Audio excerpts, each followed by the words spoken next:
Welcome to the Fintech One-on-One podcast.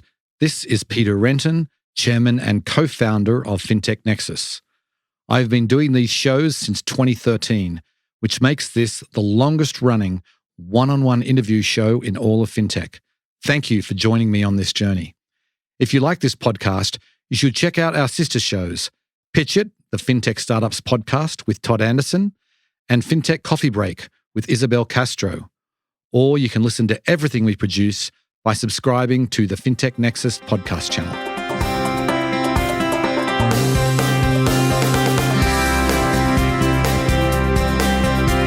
Before we get started, I want to talk about our flagship event, Fintech Nexus USA, happening in New York City on May 10th and 11th.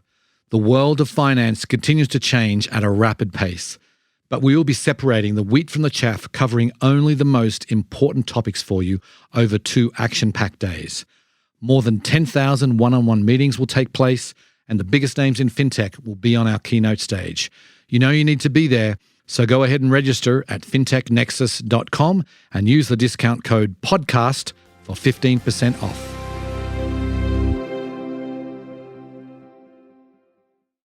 Today on the show, we are talking marketplace lending, specifically securitization of marketplace lending deals.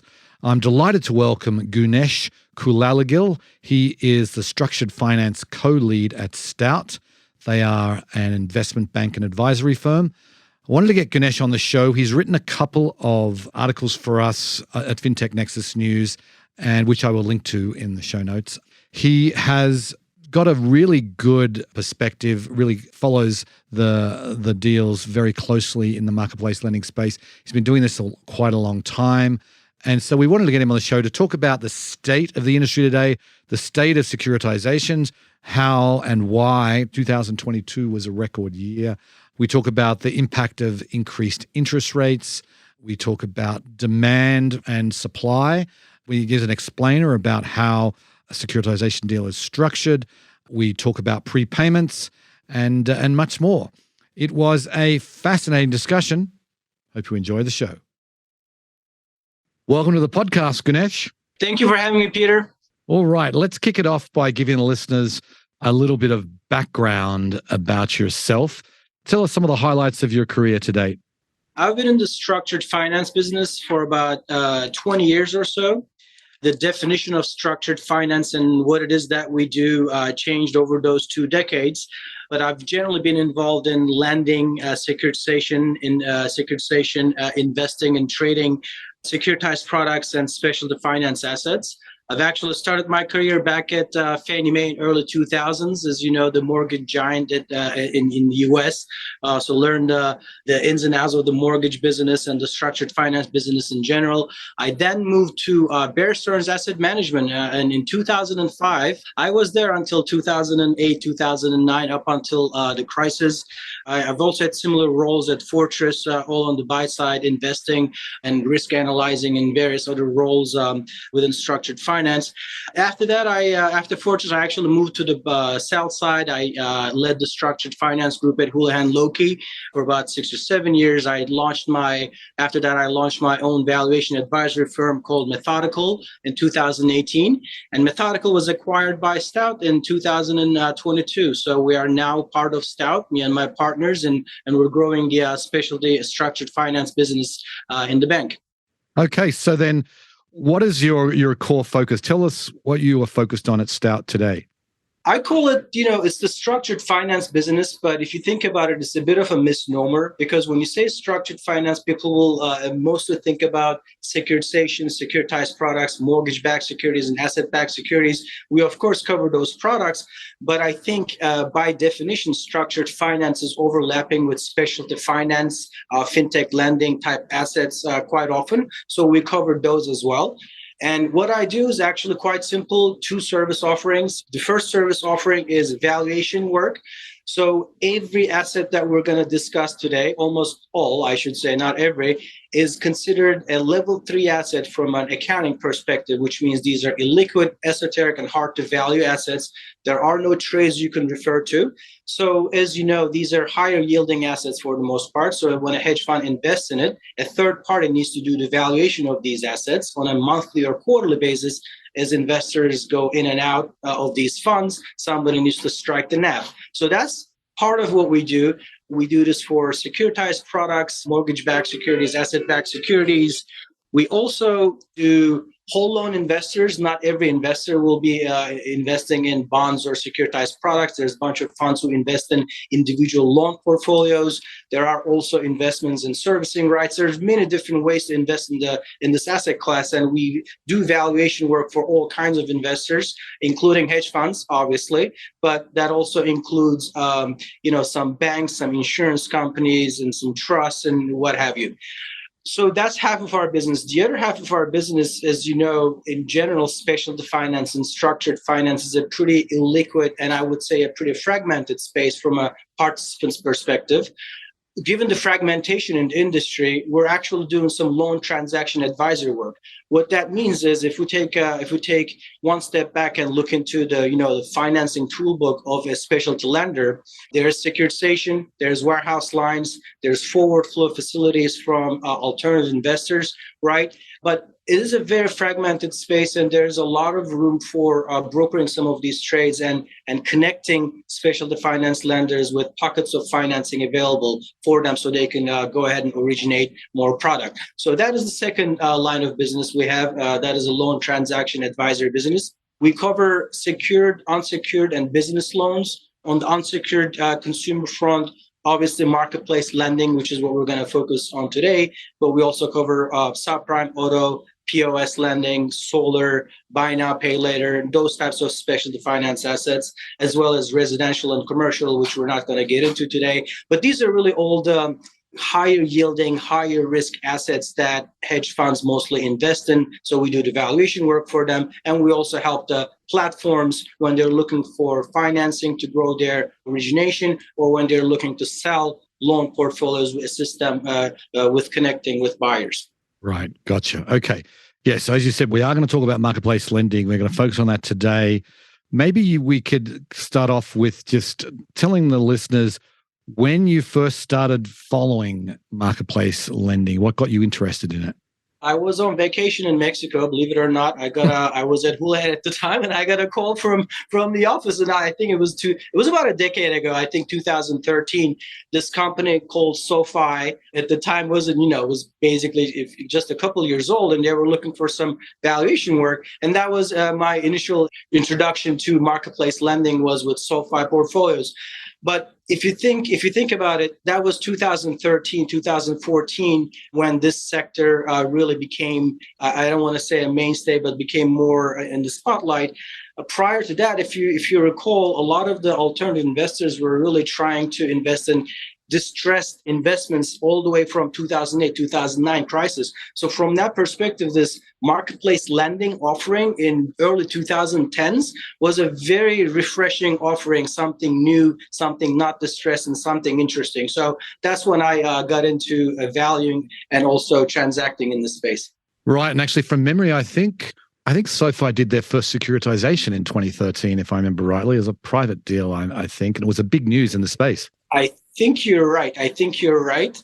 That's when actually there was, with those securitizations, there was a lot more institutional eyes looking into this asset class, investing in their residual bonds or investing in seniors. So I think that was kind of the coming of age for marketplace lending. And that was about a decade ago. Right. So then let's fast forward to today. You follow this industry pretty closely now. How would you describe the state of marketplace lending today? I think the word is transitory, really, because our economy is in a transitory stage anyway. But I mean transitory in a good way as it applies to marketplace lending. We've written a few articles for your publication. As you know, it's been, and I mentioned it there too, that marketplace lending has been called the canary in the coal mine for many years. That anytime there is any kind of distress in the economy or any kind of softening in consumer credit, the theory was the first shoe to drop is marketplace lending, i.e., unsecured consumer loans. That would be the first default. So, and there was this theory that it was never a tested asset class. It was untested, right? So, true or not, right? It is not the biggest asset class. If you think about it, I mean, we've looked at a bunch of securitizations for the piece that we've written for you, and that was only about 60 billion, and that covered most major originators, right? So it wasn't necessarily the biggest space, the most tested space, because if you look into something like autos or student loans, there's literally billions and billions more of this history and data to work with. So it was always considered untested.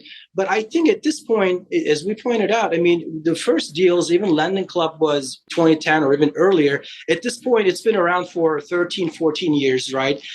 People still criticize that, hey, it hasn't really seen a cycle like 2008, a recessionary cycle where consumer credit softens. That may be true. We were actually thinking that, throughout the pandemic, as you can imagine, our theory was that, hey, any kind of prime or near prime unsecured consumer loan borrower, if marketplace lending is indeed the canary in the coal mine, we should see really elevated defaults and delinquencies and things like that. But as we all know, that didn't happen because with all the stimulus payments the borrowers have received from the government, and this especially applies to lower in the credit spectrum, i.e. subprime or near prime borrowers, they took those payments and actually made payments on their unsecured consumer loans. So we've actually seen improvement in delinquencies, improvement in losses in some of the subprime deals throughout the pandemic. My point being is, would the industry participants, would they call it a test? Can we now call it a tested asset class? The beauty is in the eyes of the beholder, but if something's been around for 15 years and it's been working for 15 years, I don't want to call it untested anymore. I think for better or worse, I think we can say marketplace lending has definitely come of age, and just looking into who's investing in what shape or form, I would say it's becoming a more attractive institutional asset class. And I think less people care if it's tested, untested, whether it's a canary or not. Right. Yeah. I've been investing now for 14 years. Since 2009 was when I first started, and never had a down year, which I think is something that I can't say from many of my investments. But anyway, I want to talk about 2022, and I'll link to the article that you recently wrote to us in the show notes, because one of the things that surprised me about that was the volume in 2022, particularly across the 8 companies, the 8 major issuers. It was significantly higher than the 2021 and significantly higher than any other year. So what's driving this increased demand? 2022 was indeed a record year for marketplace lending. So a few things. First of all, the demand for unsecured consumer loans is not going away, right? So unsecured consumer loan demand is strong. And if you look into who's supplying this, you don't really see commercial banks rushing to provide this financing, right? So it's really mostly coming from the type of loans, at least we're talking about, is coming from these marketplace lenders. Now, as a matter of fact, this gap, i.e. the lack of funding for unsecured consumer product, will actually probably get worse after what happened to SVB, meaning if there's more bank consolidation, if more smaller banks exit the space, right? If there's more big money center banks, we'll probably even see less funding available by banks for the unsecured consumer loan borrowers, right? And also, it was indeed a ton of origination in 2002. I don't want to necessarily call it surprising, because if you look into who's done securitization and the type of the product they're securitizing, obviously rates went up in 2022. Inflation was a problem, right? These are the types of things that really reduced issuance for many other sectors except for marketplace lending. But it's important to also look at the impact of rates on marketplace lending, right? Mm-hmm. So if you're a mortgage borrower, if you can borrow at 4% versus that rate going up to 6%, that really makes a big dent on your budget, right? For your monthly P&I, especially on a few $100,000 mortgage, right? If the rates go up from 4 to 6. But if you look into someone like Opportune or Landmark or even OneMain, the APRs, the interest rates they lended are 30, 25, and 23 respectively, right? So the fact that, the rates are a few percentage points higher doesn't necessarily dampen the origination for some of these real high APR lenders like Opportune, Landmark, and I would put Avant in there as well. So the point being, if somebody's looking for a 25% APR loan, right? And if they cannot get it from if they're looking for an unsecured consumer loan, and if they cannot get it from any other source, and I don't mean these are lender of last resort by any means, but they will get that loan, whether that's 23% APR or 25% APR or 22% APR. So from that perspective, the rates rallying doesn't stop the origination for this high APR product because there's plenty of excess interest to go around, which because you are securitizing at the cost of funds of, let's say, 8%, right? But the underlying product is spitting out 30% interest, right? So there's a lot of excess interest, a lot of margin for issuer originator to be able to, economically better off from that securitization, right? So that's one reason we didn't see the securitization volume go down for marketplace lending was the high APRs. If you look into the mortgage world, with the rates going up, nobody refied and origination was down, and therefore the securitization was down. So it's really a function of origination being high drives, securitization volumes being high, but also it's important to keep in mind securitization is not the only takeout. Securitization is not the only way to monetize these portfolios. There's warehouse lines. There's, selling it outright as a portfolio to a buyer, right? So if we see record securitization volumes for any product, that also means securitization was indeed the best execution for that asset class that year compared to previous year. What that means is there were buyers, institutional buyers. What that means is cost of funds, despite being higher from compared to previous years, was not prohibitive, right? So all of those facts came together to enable issuance and a record year for marketplace lending. And, looking into this year, I think we're seeing similar trends. We're issuing so far this year, we're Q1, but it's par with last year. Mm-hmm. For a lot of other sectors, mortgages, autos, student loans, you're going to see 20, 30, 40% less issuance compared to the same period last year. So I think this is actually going to be a good year for marketplace lending, marketplace securitizations as well. Right. And there's also, some of the major players have not been in the market like for a while. Like Prosper hasn't been in the market for, I don't know how long, years it feels like. Lending clubs obviously keeping a lot of stuff on their balance sheet. Now they're a bank. These used to be players in the late 2010s that were in market regularly. But anyway, I want to actually switch to the other end of the market because one thing I've been really curious about is you talked about SoFi, Marlet's another one. These are prime borrowers. And I'm curious about the senior tranches in those securitizations. They can't be paying very much. And what about when you compare it to what you can get now with the government, with treasuries? Are the spreads still enough to get people interested in the senior tranches of some of those deals? Yeah, so I think it's important to kind of keep in mind who plays in those senior tranches, right? It's institutional money managers. The AAA investors care about rating and duration. They care less about what's under the hood. So if it's a 6-month weighted average life bond, it's going to pay off in a few months, right? So they care a lot less what's under the hood. But what I also want to emphasize is that the deals that are coming into market, they have very significant credit enhancement. For example, Bankers Healthcare put out a deal, I think it was their last 2023 deal. The AAA tranche had 50% credit enhancement, right?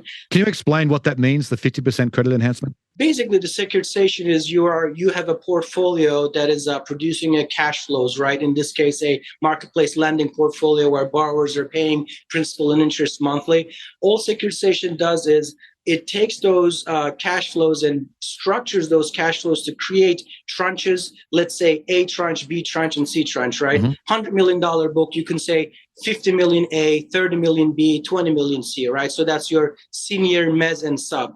All it does is senior bonds have lower returns and lower risk, shorter lives. They get paid and they get out of the way, right? Mezzanine takes on more risks and requires more return. And obviously these most subordinate bonds like residuals have higher yields. It could be 20, 25% yields, and the duration or the weighted average life, i.e. the number of years your dollars outstanding and exposed to risk, that is the weighted average life, that could be 10 years for some of these more riskier assets. So it's really securitization gives access to different parts of the capital structure on the same portfolio, on the same receivable portfolio to different investors. So going back to your question, who's buying AAAs and why? So the BlackRocks, Double Lines, PIMCOs of the world are investors in AAA rated assets from marketplace lending portfolios, which you can actually look up from 13F filings. So these are all, short duration AAA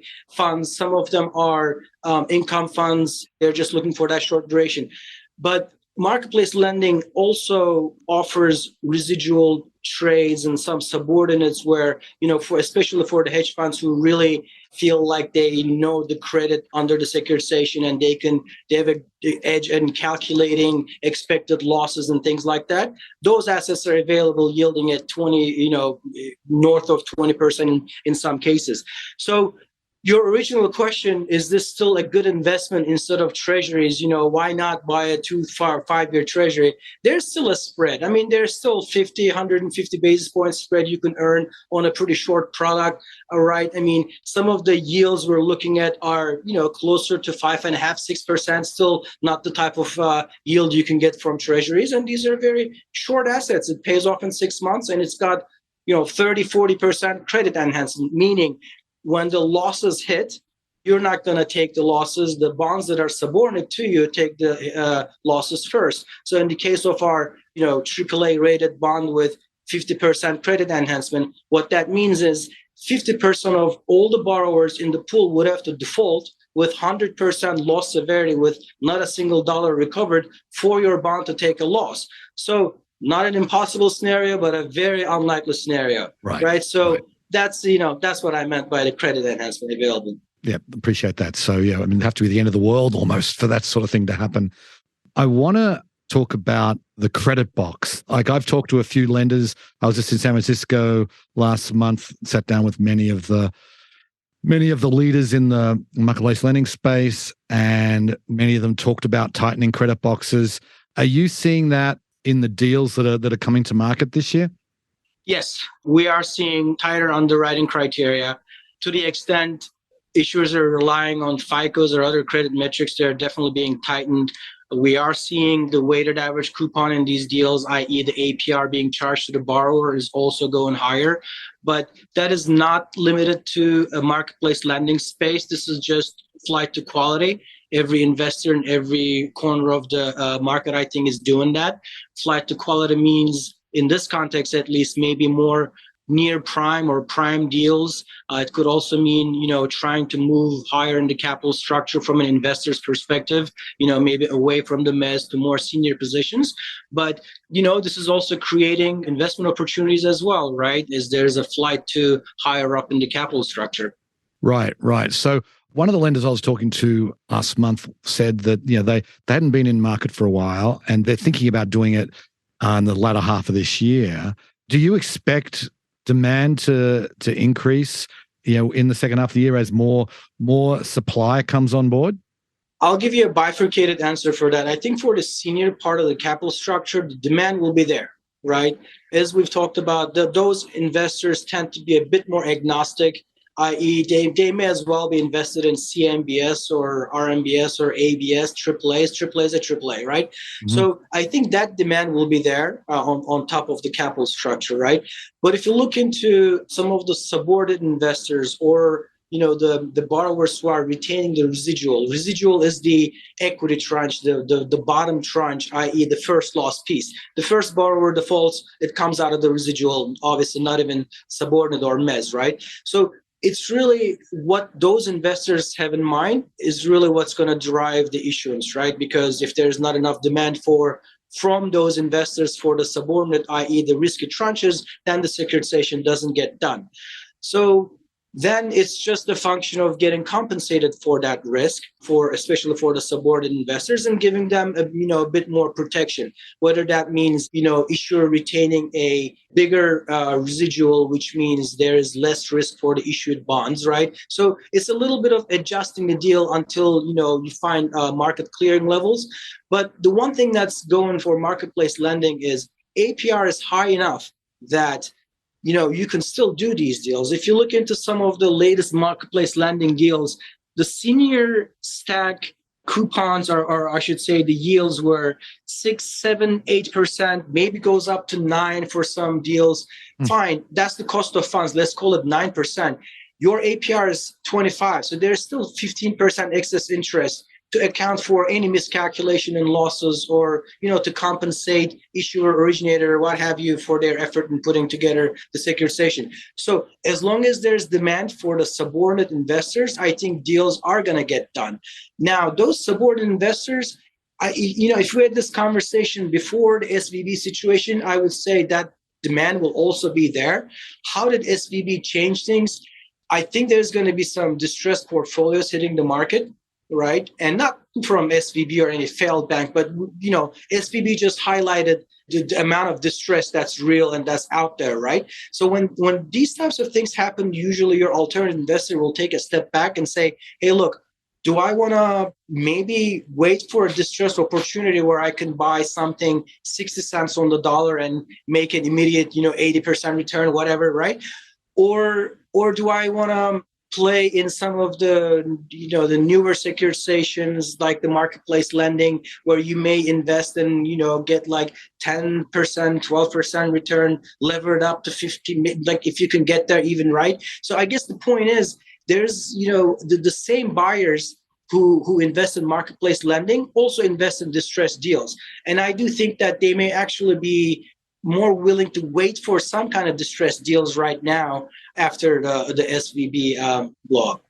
The yields are going to get juicy, I think, Peter. That's really all I'm saying, right? It's like, hey, you want this 8% yield that's got a little bit of credit enhancement, there are unsecured borrowers behind it, but you're not getting it at a real deep discount, or get something at a deep discount from a distressed sale.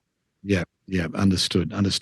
So anyway, I want to move on to prepayments, because we've seen some unusual trends in prepayments. I know that when the all the stimulus was coming out during the height of the pandemic, there was lots of prepayments happening.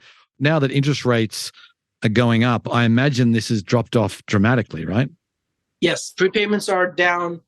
Yeah, they are indeed down dramatically, and I think there's two reasons for that. High interest rates, definitely one reason. I mean, high interest rates takes prepayments down for any product, including marketplace lending.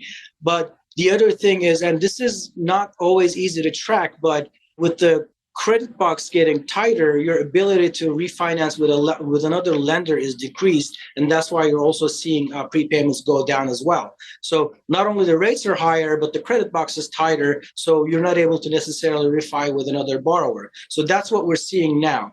What we saw throughout the pandemic was actually also very interesting. If you look into either prepays or things like annualized net losses, there's actually a theme, there's a trend between different platforms, right? You have SoFi, who, as you know, lends to Henrys, right? High earners, not rich yet. Well, that was at least how they started 10 years ago. I'm sure they're rich now. But so they are lending to prime borrowers, and their default rates are, general cumulative net loss rates are 2%, around 2%, sub 2%.